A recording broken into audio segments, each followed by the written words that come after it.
My God, he can see! The scream echoed through the mansion like thunder on a clear day, causing all the servants to stop what they were doing. Mrs. Wellington dropped the china cup, which shattered on the marble floor, while Mr. Wellington dropped the financial newspaper and ran upstairs as if the house were on fire. In the boys' room, an impossible scene was unfolding. Little Thomas Wellington, just 8 years old and born completely blind, sat on his bed, staring directly at his hands, as if seeing them for the first time in his life. His pupils, previously dull and lifeless, now shone with a crystal clarity that made everyone's hearts race. How is this possible?" whispered Mrs. Wellington, her legs shaking so badly she had to lean against the doorframe.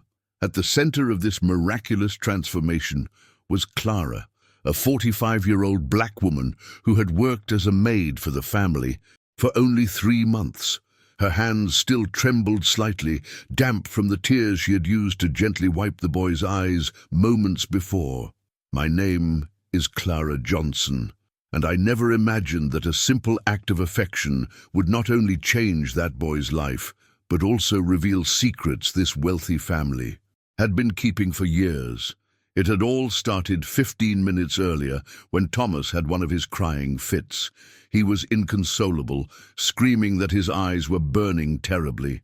Mrs. Wellington had left for her tennis lessons, and Mr. Wellington was locked in his office on an important call with Japanese investors. The other staff, all white and with years of service, simply ignored the boy's cries, as they always did. "Let him cry, he'll stop on his own," Margaret, the head housekeeper, had said, without even looking up from the gossip magazine she was reading in the kitchen. But Clara couldn't ignore a child's suffering. She ran upstairs and found Thomas huddled in the corner of the room, his small hands covering his eyes as tears trickled through his fingers.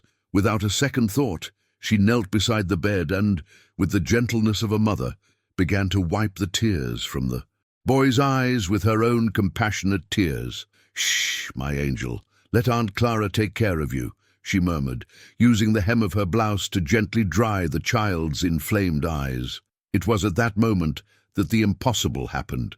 As soon as her tears touched Thomas's eyes, a soft golden light seemed to emanate from where her hands touched. The boy stopped crying instantly, blinked a few times, and then opened his eyes fully.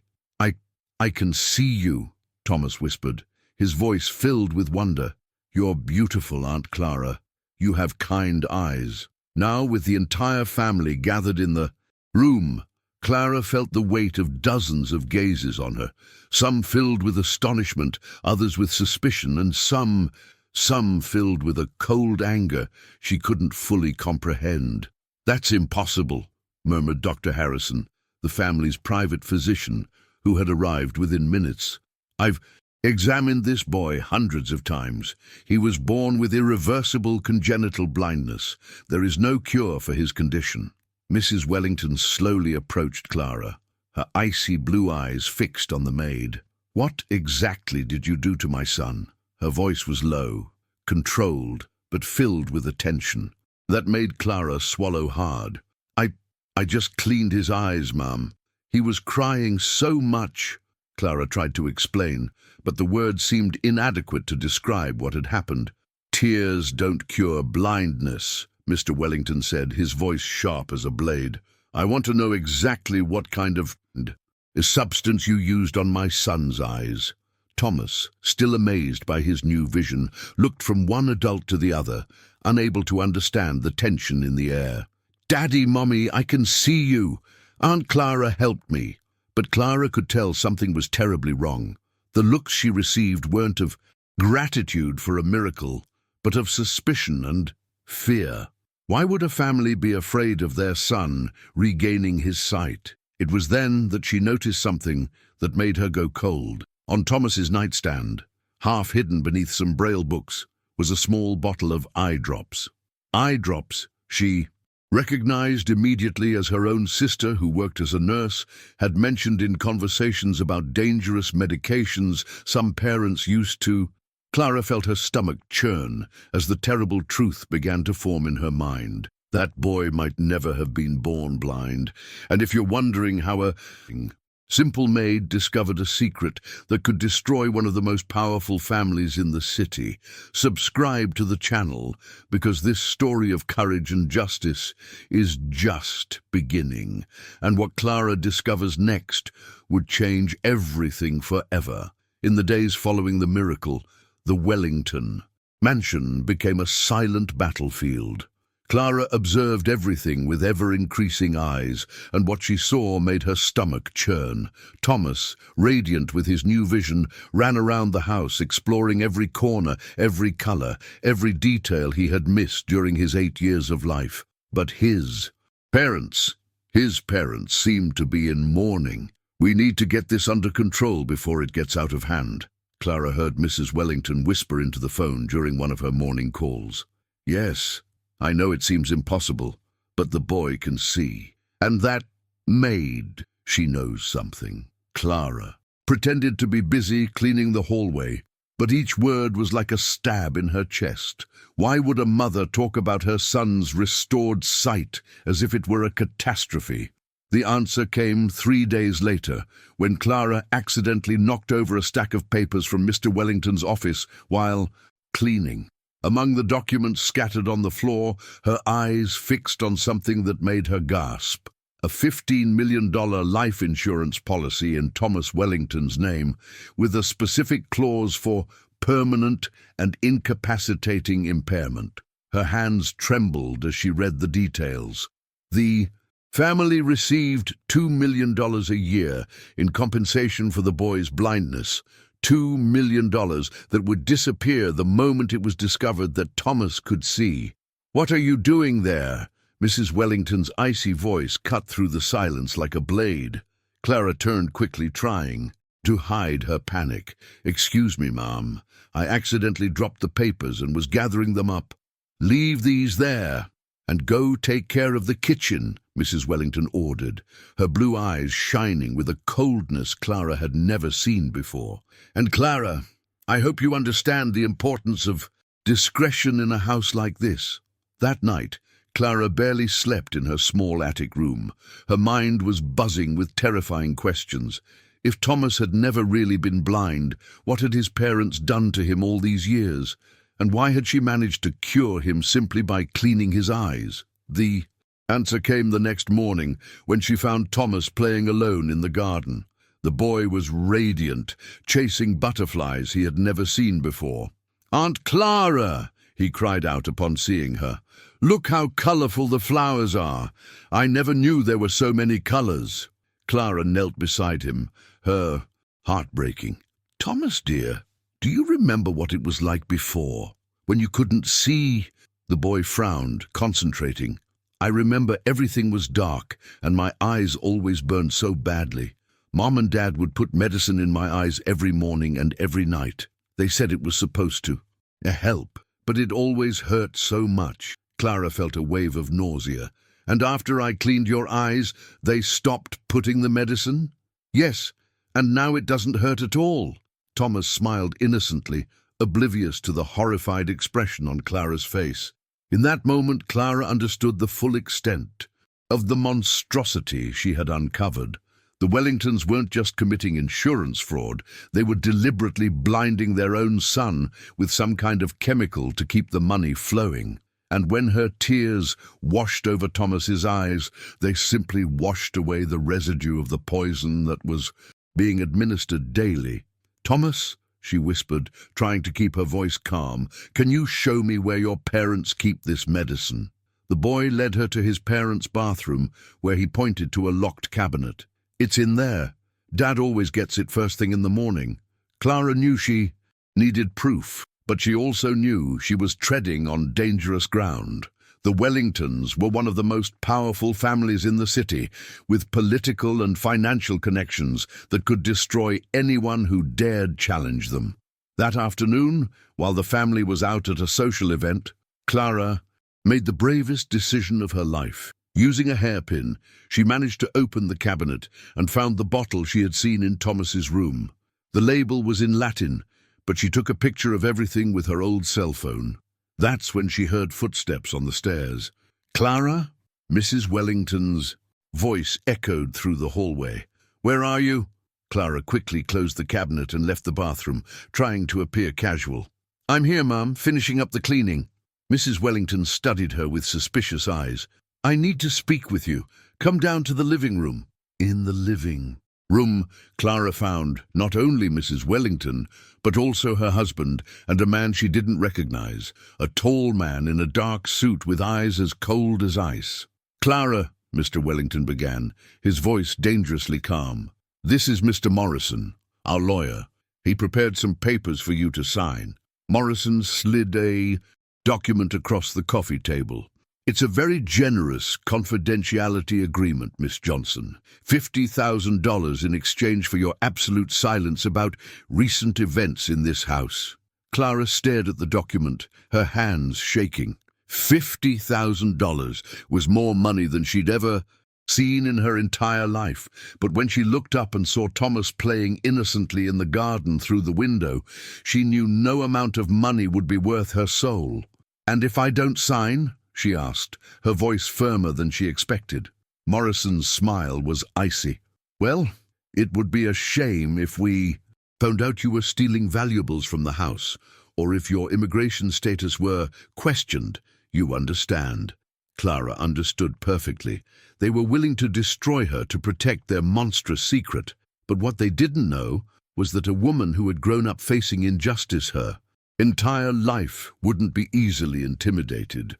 And while they thought they held all the cards, Clara was already planning how to use the only weapon she had, the truth. Clara took the pen with firm hands, but instead of signing the document, she pushed it back to Morrison. I need time to think, she said, looking Mrs. Wellington directly in the eye. A decision like this cannot be made in haste. The silence that followed was deafening. Morrison exchanged a meaningful look with Mr. Wellington, while Mrs. Wellington clenched her fists until her knuckles turned white. You have until tomorrow. Morning, Mr. Wellington said, his voice thick with barely concealed menace. After that, things could get complicated for you. That night, Clara couldn't sleep a wink. She knew she was walking a tightrope over an abyss, but she also knew she couldn't abandon Thomas. The boy had become like a son to her, and the thought of him being poisoned daily by his own parents made her physically ill. The next morning, while preparing breakfast, Clara noticed something that made her freeze. Mrs. Wellington had the bottle of eye drops in her hand again, walking toward Thomas's room. No! The word was out of her mouth before she could stop herself. Mrs. Wellington turned slowly, her eyes shining with icy fury. Excuse me? I said coffee is ready. Clara tried to cover it up, but they both knew that wasn't what she'd shouted. Clara, you're forgetting your place in this house. Mrs. Wellington approached, her voice low and venomous. You're a maid, nothing more, and maids who meddle where they're not wanted tend to disappear. But Clara didn't back down. Something inside her had changed since she'd first seen Thomas C., and mothers who poison their own children tend to go. To jail, she replied, surprising herself with her own courage. Mrs. Wellington's face paled. You have no idea what you're talking about. Yes, I do. I know exactly what you're doing to Thomas, and I know I won't let this continue. Mrs. Wellington took a step back, clearly shaken by the determination in Clara's voice. You have no proof of anything. Don't I? Clara smiled for the first time in days. Too bad you don't know I photographed the vial in your locker, and that I've already sent the photos to my sister, who's a nurse and knows all too well the effects of chemicals on the eyes. It was a partial lie. She had photographed the vial, but hadn't sent it to anyone yet. But Mrs. Wellington's reaction confirmed her suspicions. You can't prove anything, Mrs. Wellington stammered, but her confidence had completely vanished. I can prove you were applying a non-medicinal substance to a child's eyes. I can prove you received millions in insurance for a disability you caused, and I can prove Thomas regained his sight the moment I stopped applying the poison. Mrs. Wellington took another step back, her breathing becoming ragged. What do you want? I want you to stop hurting Thomas immediately. I want you to confess what you did, and I want you to compensate this boy for all the years of suffering you caused. You're crazy if you think we're going to do that." Mrs. Wellington regained some of her arrogance. "No one will believe the word of a black maid against ours." Clara smiled again, this time with a confidence that surprised even her. "Maybe you're right, but you know what's interesting? Last night I called a friend who works in the local press. She was very interested in the story of an unexplained medical miracle at the Wellington mansion. She's coming here this afternoon for an interview." The lie came so naturally that Clara almost believed it herself, but the effect was devastating. Mrs. Wellington turned livid, her legs shaking visibly. "You can't do this," she whispered. "It would destroy our family." "You destroyed your own son's childhood," Clara replied coldly. "For money. Do you think you deserve protection?" It was at that moment that Mr. Wellington appeared in the kitchen, clearly having overheard part of the conversation. His face was red with anger, and Clara could see the veins bulging in his neck. "You made a very serious mistake," he said, his voice low and menacing. "Very serious indeed." But Clara was undeterred. She had made her decision, and there was no going back. "The only mistake I made was not discovering this sooner. How many years did you torture that boy? How many years did he suffer needlessly while you lined your pockets? You don't understand the complexities of our financial situation," Mr. Wellington tried to justify. "We have obligations, investments." "You have a son," Clara interrupted him. "A son you deliberately blinded by money. There is no justification for this." Mr. Wellington stepped closer, trying to intrude, intimidating her with his height. "You will sign that document now, or the consequences will be far worse than you can imagine." Clara looked at him unblinkingly. "The only consequences I care about are the ones Thomas will face if I do. Nothing, and that is something I will not allow." It was then that she heard small footsteps on the stairs. Thomas was coming down to breakfast, his eyes shining with the joy of seeing the world around him. When he smiled at Clara, she knew she had made the right decision.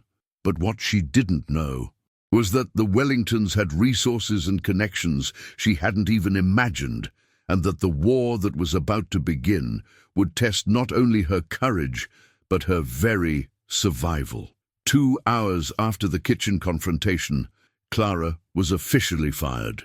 "For theft," Morrison said, handing her a letter of resignation that already included false accusations that could ruin her reputation forever. "You have 1 hour to pack your things and leave the property." But Clara had anticipated this. During the morning, while the Wellingtons were making frantic calls to their lawyers, she had made the riskiest decision of her life. Using the kitchen phone, she called her sister Sarah, who worked as a nurse at the city's general hospital. "Sarah, I need your help, urgently," Clara whispered into the phone. "Remember that substance you told me about, that some parents use to simulate blindness in children? I need you to identify one." Sarah was silent for a moment. "Clara, this is very serious. If someone is doing this to a child..." "That's exactly what's happening, and I have proof. Bring the photos to the hospital. I have a friend at the lab who can analyze them discreetly." But Clara knew it. Wouldn't be that simple. The Wellingtons had enough power to make any evidence disappear, and she needed something more solid than a few blurry photos. It was then that she remembered something she'd seen in Thomas's room, a diary. The boy had started writing in Braille years ago, documenting his feelings and experiences. If he'd recorded the daily applications of the medicine and how he felt. That afternoon, as she packed in her attic room, Clara heard a soft knock on the door. It was Thomas, his eyes still shining with the wonder of being able to see. "Aunt Clara, why are you leaving?" he asked, his voice filled with sadness. Clara knelt down to his level. "Sometimes, dear, people need to leave to be able to help better. But I don't want you to go. You helped me see." Clara felt tears burning her eyes. "Thomas, do you remember that diary you wrote in Braille? Where did you keep it?" It's under my mattress. Why? You wrote about the medicine your parents gave you. Thomas nodded. I wrote about how it hurt and how sad I felt. Mum said it was normal, but I always thought it was strange. Thomas, listen carefully to me. Clara held the boy's small hands. If your parents try to put that medicine in your eyes again, you need to resist. Scream, cry, do anything to stop it. Promise. But they said it's for my own good. It's not, honey. That medicine was hurting you. That's why you can see now, because we stopped using it. Thomas was silent for a moment, processing the information. So, my parents were hurting me on purpose. Clara felt her heart break. How do you explain to an 8-year-old that his own parents had tortured him for money? Sometimes adults do wrong things, even when they should be protecting children, she said softly. But now you know the truth, and it makes you stronger. Will you come back to help me? I'll do everything I can to protect you, I promise. That night, Clara didn't go home. Instead, she went directly to the hospital where Sarah worked. Her sister was waiting for her with Dr. Martinez, a toxicologist who agreed to analyze the photos of the vial. This is atropine, Dr. Martinez said after examining the images. In high concentrations, it can cause temporary blindness. It's reversible if use is stopped, but it can cause permanent damage if used for prolonged periods. Is that enough for a complaint? Clara asked. With more evidence, yes, but you need more than photos. You need the original vial or medical exams of the child, or a diary written by the victim herself documenting years of abuse, Clara added. Sarah grabbed her sister's hand. Clara, this is dangerous. These people have a lot of power. And I have the truth, Clara replied, and sometimes the truth is more powerful than all the money in the world. But she knew she needed help. Alone, it would be her word against that of a wealthy family. Then she remembered something she'd heard on the radio a few weeks earlier, a report about an investigative journalist named Rebecca Torres, who specialized in exposing cases of child abuse in wealthy families. Sarah, can I borrow your car tomorrow? I need to go into town. For what? Clara smiled for the first time in days. To find someone who isn't afraid to take on millionaires.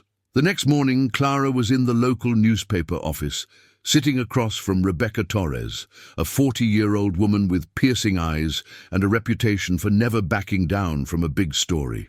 Let me get this straight, Rebecca said, taking notes. You have pictures of a bottle of tropine, a child's testimony, and access to a diary that may document years of systematic abuse. Exactly, and I know how to get the diary. Rebecca leaned forward. How? Clara smiled. Thomas trusts me, and tonight, while the family is at the annual fundraising dinner they never miss, he's going to let me in through the back door. That's trespassing. It's saving a child. Rebecca studied Clara for a long moment. You know if we do this, there's no going back, right? The Wellingtons will use all their power to destroy you. They're already trying to destroy me, Clara replied. The difference is, now I'm not fighting alone. Rebecca smiled and held out her hand. Welcome to the war, Clara. And if you're following this story of courage and justice, subscribe to the channel, because what happened that night at the Wellington mansion changed not only Thomas's life, but exposed a network of corruption no one imagined existed. What Clara didn't know was that the Wellingtons had discovered her plans, and that the trap that awaited her that night would test not only her courage, but her very survival. At 10 o'clock at night, Clara crouched in the bushes in the Wellingtons' garden, waiting for Thomas's signal. The mansion was plunged into darkness, with only a few security lights illuminating the perimeter. Rebecca was parked on the street, with a high-resolution camera and recording equipment ready to document everything. The plan was simple. Thomas would open the back door, Clara would go in, grab the diary, and be out in less than 5 minutes. But when the door opened, Clara knew immediately something was wrong. "Come in, Clara," said a voice that wasn't Thomas's. Mrs. Wellington stood in the doorway, a cold smile on her face. "We've been waiting for you." "For Clara tried to back away, but two men emerged from the shadows behind her. They weren't police officers, they were private security guards, the kind who asked no questions and left no trace. "I brought you here for a civil conversation," Mrs. Wellington said, leading Clara into the house, away from prying eyes. In the living room, Clara found a scene that made her freeze. Thomas was sitting on the sofa, his eyes once again dull and lifeless. Beside him, Mr. Wellington held the familiar vial of atropine. "As you can see," Mr. Wellington said, his voice filled with cruel satisfaction, "we've solved our son's vision problem. A few extra injections were necessary, but he's back to normal." Clara felt a fury she'd never experienced before. "You're monsters," she whispered, trying to get closer to Thomas. "Stay where you are," Mrs. Wellington ordered. "Thomas, tell Aunt Clara how you feel." Thomas lifted his head, his pupils dilated from the effects of the drug. "My eyes hurt so much, Aunt Clara," he said weakly, "and I can't see you anymore." "You'll pay for this," Clara said, her voice shaking with rage. "Actually," Morrison said, emerging from the shadows, "you're the one who's going to pay. Trespassing, attempted kidnapping, blackmail. We have enough evidence to send you to prison for a long time." It was then that Clara smiled. "Evidence? How interesting that you mention evidence." She pulled out a small digital recorder that had been running since she entered the house. "Because I have here your full confession, admitting to deliberately drugging a child." Mrs. Wellington's face paled. "This won't do any good. No one will believe it." "Maybe not," Clara interrupted. "But the live broadcast my journalist friend is doing outside will be very convincing." Morrison frowned. "What broadcast?" Clara pointed to the window. "That van with satellite dishes parked in front of the house. Rebecca Torres from Special Investigation. She's broadcasting live to 3 TV stations and online streaming. Thousands of people are watching right now." It was a brilliant lie. Rebecca was indeed outside, but only documenting, not broadcasting. But the panic on the Wellingtons' faces was immediate and devastating. "That's impossible," Mr. Wellington stammered. "We control the local media." "You control the local media," Clara corrected. "But you don't control the internet, and you don't control national investigative journalists who specialize in exposing wealthy families who abuse children." Mrs. Wellington ran to the window and saw Rebecca's van. "Stop her!" she shouted to the security guards.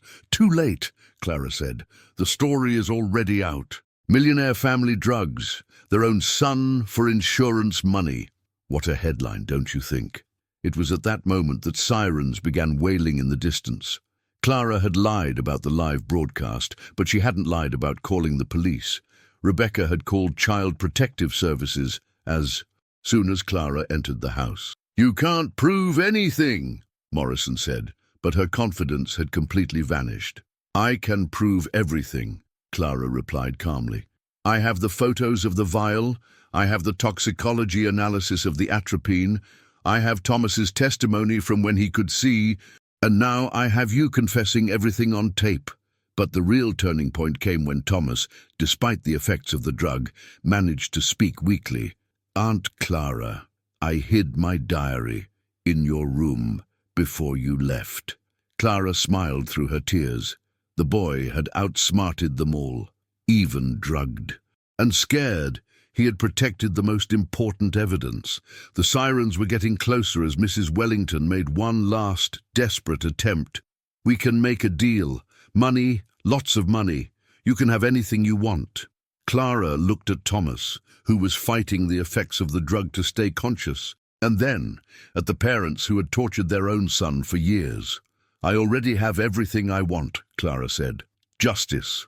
The blue lights, the red lights of police cars began to illuminate the mansion's windows, and Clara knew the war was over. But the real battle, saving Thomas and ensuring he got the life he deserved, was just beginning. 6 months later, Clara sat in a small church pew, watching Thomas run around the courtyard with other children. His eyes shone with health and joy, completely free from the effects of atropine. The boy had fully recovered, both physically and emotionally, thanks to the care of a specialized medical team and a lot of love. The Wellington trial had been one of the most closely watched of the decade. The evidence was overwhelming. Thomas's diary documenting years of pain and confusion, toxicology tests confirming systematic poisoning, recordings of confessions, and the boy's own moving testimony. Mrs. Wellington was sentenced to 15 years in prison for child abuse and fraud. Mr. Wellington received 20 years for the same crimes, plus money laundering. Morrison lost his law license and was sentenced to 5 years for conspiracy. But true, justice came when it was discovered that the Wellingtons were not alone. Rebecca Torres's investigation revealed a network of wealthy families who were committing insurance fraud using their own children. 17 children were rescued from similar situations, and the scandal led to changes in child protection laws across the country. The case became known as Operation Clean Eyes, and Clara became a national symbol of the fight against child abuse in privileged families. "Aunt Clara!" Thomas ran to her, panting and smiling. "Look what I drew!" It was a colorful drawing of a black woman, with open arms, surrounded by happy children. At the top, in large, crooked letters, was written, "My hero." Clara felt tears sting her eyes. "It's beautiful, my angel." "The social worker said you're going to be my real mother now," Thomas said, his eyes shining with hope. "If you want," Clara replied, hugging him tightly. "If you really want." "I want. I always wanted." The adoption process had been complicated, but with the support of Rebecca Torres, who had become a close friend, and with public pressure, Clara gained legal custody of Thomas. She had used part of the settlement money. The Wellingtons were forced to pay $5 million in compensation to buy a small but cozy house, where Thomas finally had his own room decorated in vibrant colors he had personally chosen. The transformation in Clara's life had been complete. From a maid, she became the executive director of the Thomas Foundation, an organization she had created to protect children in similar situations. Her salary was now 10 times what she had earned at the Wellington mansion, but more important than that was the purpose she had found. Each morning, she woke up knowing her work was saving lives. "You know what's most incredible?" Rebecca said, approaching them in the churchyard. "The foundation you created has already helped over 100 children in abusive situations. The Thomas Foundation, founded with the settlement money, offered free legal and medical support to abused children in wealthy families." Clara had discovered her true calling, to be the voice of those who could not speak for themselves. The foundation maintained a 24-hour hotline, a team of specialized lawyers, and partnerships with hospitals across the country. In just 2 years, it had become the leading national resource for child abuse cases in wealthy families. "And you, Clara?" Rebecca asked. "How does it feel to be considered a national hero?" Clara laughed, watching Thomas play with his new friends. "I'm no one's hero. I just did what any decent person would do." "Not every decent person would have the courage to stand up to a millionaire family," Rebecca observed. "You risked everything for a child who wasn't even yours." "But he was always mine," Clara replied softly. "From the moment I saw him crying alone in that room, he became my son in my heart." The Wellingtons' lives, on the other hand, had completely fallen apart. The mansion was auctioned off to pay damages and fines. Mrs. Wellington, who once hosted high society events, now spent her days in a prison cell, abandoned by the friends who once fawned over her. Mr. Wellington, who prided himself on his business connections, found that no one wanted to associate his name with his. His businesses failed, his partners abandoned him, and he faced the prospect of spending the next 20 years reflecting on how he had destroyed his own family out of greed. Morrison, the lawyer who had tried to intimidate Clara, now worked as an insurance salesman in a small town, his legal career ruined forever. He had lost his home, his prestige, and the trust of everyone who knew him. The irony was not lost on him. The man who had tried to use the system, a legal guardian who protected criminals, was now an outcast from the very system he had corrupted. That night, as she tucked Thomas into bed in his new home, the boy held her hand. Mommy Clara. Yes, my love? Do you think my real parents will stay in prison forever? Clara chose her words carefully. They'll be there for a long time, Thomas. Long enough to learn that what they did was very wrong. I don't hate them, Thomas said, surprising Clara. I feel sad for them. They lost the chance to truly love me. Clara felt her heart swell with pride.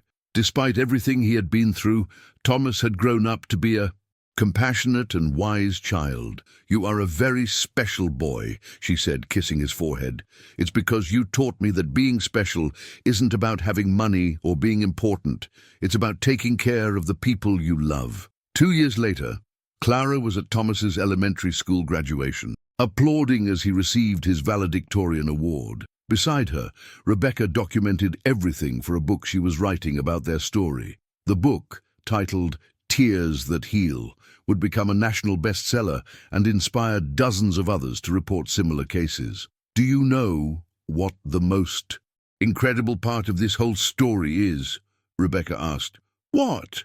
The Wellingtons thought they had all the power in the world, money, connections, influence, but in the end, they were defeated by something they never understood, a mother's true love for her son. Clara smiled, watching Thomas wave to her from the stage. Love always wins, Rebecca. It may take time, it may be difficult, but it always wins. 3 years after the trial, Clara received an unexpected call. It was Mrs. Wellington, calling from prison. Her voice was broken, aged, completely different from the arrogant woman Clara had known. Clara, she said, struggling for words, I wanted to apologize for what we did to Thomas, for what we tried to do to you. I know I can't undo the harm we caused, but could you tell Thomas I'm sorry? Clara was silent for a long moment. I'll tell him, Mrs. Wellington. But it's his decision whether to forgive or not. I understand. And Clara, thank you for saving my son when I failed as a mother. When Clara told Thomas about the call, the boy, now 11, thought carefully before responding. I forgive her, Mama Clara, not because she deserves it, but because holding on to anger only hurts us.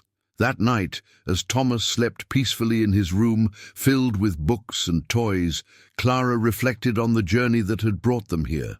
She had started out as a simple maid, but she had discovered that within her lay a strength she herself hadn't even known existed. Now, at 50, she was nationally respected, financially stable, and most importantly, she was the mother of the most incredible boy in the world.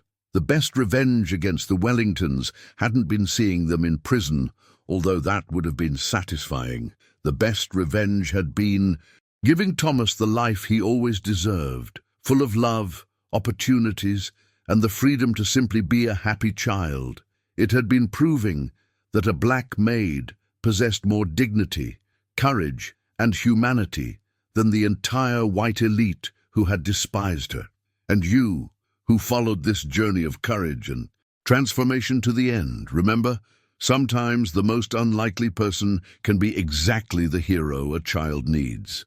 If this story touched your heart, subscribe to the channel for more stories that prove that love and courage can overcome any injustice, no matter how powerful those who commit it.